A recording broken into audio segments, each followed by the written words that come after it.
So as we get ready to show you many drills to work on your throwing action, I'd like to show you two other ways of throwing that can be quite helpful in isolating the arm. One of the first ways that I'm not a fan of that isolates the arm is for people to throw from one knee. All right, so that's really this way of throwing.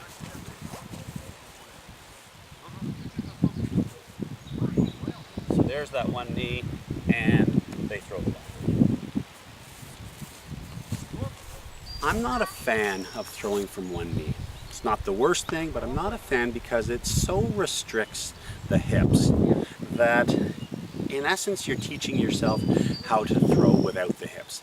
And the hips are so important for generating power. The most important thing that it really restricts the fluidity, and it almost is teaching you how to throw without the number one power generator, your hips.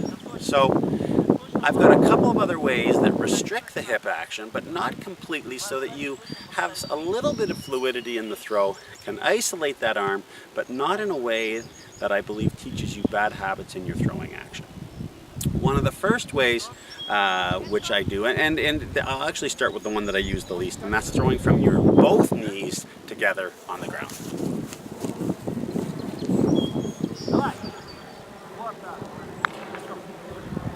So, standing here, turn, throw. You've got just a little bit of action, not as much. Throwing from your knees is a nice way to do it. The two I use the most, and you'll perhaps see in some of the drills me refer to them, but I have parallel and right leg forward. Let's show you parallel. Stand with the feet pointing in the direction of your throw. Here's your setup. Turn, throw. Hips are restricted, but not completely restricted. In fact, you even have a small weight transfer during the parallel technique. Look how I've loaded up my right leg a little bit. Throw, back shoulder pointing at the target, and look how I've loaded up the left leg a little bit. Widen the stance a little. Too many people throw like this, their feet are out. Square up, and look how dynamic the legs are, but you have limited the hip action a lot, and therefore you are working much more on the upper body part of the throw, but with enough hips for some fluidity. So parallel is one that I use a lot.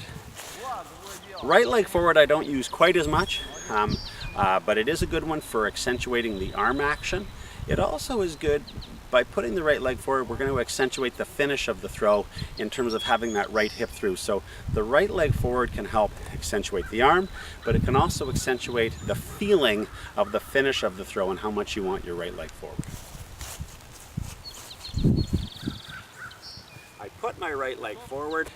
Notice now it's much harder to turn, so this is another aspect that I like about the right leg forward. It really starts getting your torso flexibility better, which is a helpful improvement for throwing. Right leg forward, turn, throw.